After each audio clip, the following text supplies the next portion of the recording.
આરટીઈમાં પ્રવેશ મુદ્દે શિક્ષણ વિભાગનો મહત્વનો નિર્ણય, જેમાં આરટીઈમાં પ્રવેશ માટે આવક મર્યાદા ₹6 લાખ કરવામાં આવી છે। પહેલા રાજ્યમાં આરટીઈમાં પ્રવેશ માટે અલગ અલગ આવક મર્યાદા હતી।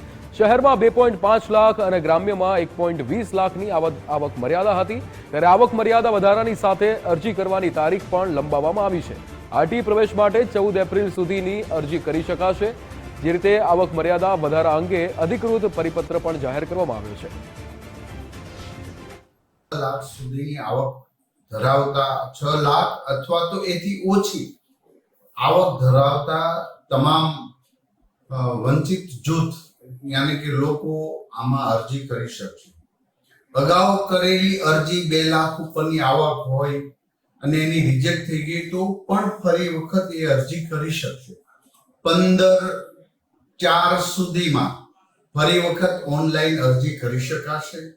તમામ વંચિત લોકો, મધ્યમ વર્ગના લોકો, અંત્યોદય સુધી તમામ લોકો લાભ લઈ શકે એ હેતુસર આ આવક મર્યાદા વધારવામાં આવી છે। રાજ્ય શિક્ષણ વિભાગ દ્વારા એક મહત્વનો નિર્ણય કરવામાં આવ્યો।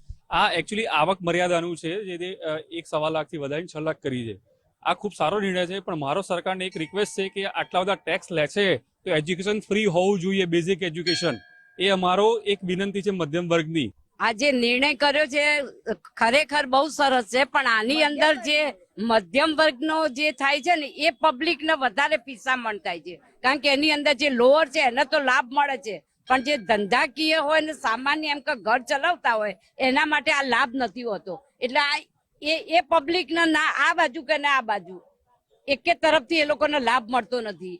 એટલે એના માટે આમ તો શિક્ષણ ફ્રી જેમ એ ફોરેનમાં છે એમ શિક્ષણ ફ્રી જ કરવું જોઈએ। અમારી એ માન છે કે જે મધ્યમ વર્ગના છે, જે અમુક જે કાસ્ટ છે એના માટે બધું છે, પણ જે મધ્યમ વર્ગના માટે જે કરવું જોઈએ એ થતું નથી। લોકો ટેક્સ ભરે છે શિક્ષણ માટેનો, એ હવે નાબૂદ થવો જોઈએ અને બધા જ વાલીઓ, બધા જે ભણતા હોય બાળકો, એ બધા બાળકો માટે ફ્રી જ હોવું જોઈએ। તો નિર્ણય સારો છે, પણ એકચ્યુઅલી ખરેખર તો શું છે, એજ્યુકેશન અને મેડિકલ ટોટલી ફ્રી હોવું જોઈએ, જેથી કરીને બધાને, દરેક વર્ગના નાગરિકોને આ સમાન લાભ મળી શકે।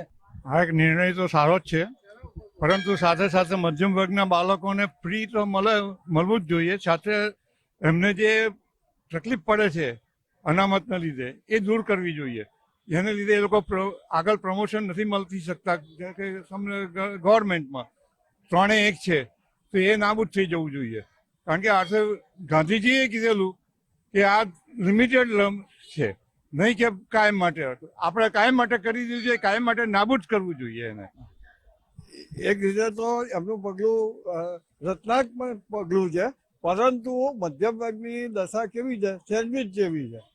પૈસાદાર વર્ગ, ગરીબ વર્ગ વચ્ચે મધ્યમ વર્ગ જ પીસાતું હોય છે, એટલે મધ્યમ વર્ગ માટે આ લોકોએ કંઈ સારી વ્યવસ્થા કરવી જોઈએ એવું મારું માનવું છે। ભારતમાં પણ જે અમેરિકા છે તે રીતે શિક્ષણનું જે ફ્રી હોવું જોઈએ, તો મધ્યમ વર્ગની રેખામાં આવતા લોકો પણ પોતાના બાળકોને સારા એજ્યુકેશન માટે ભણાવી શકે। કેમેરા પર્સન મનીષ દવે સાથે સચિન કડિયા, ગુજરાત ફર્સ્ટ, અમદાવાદ।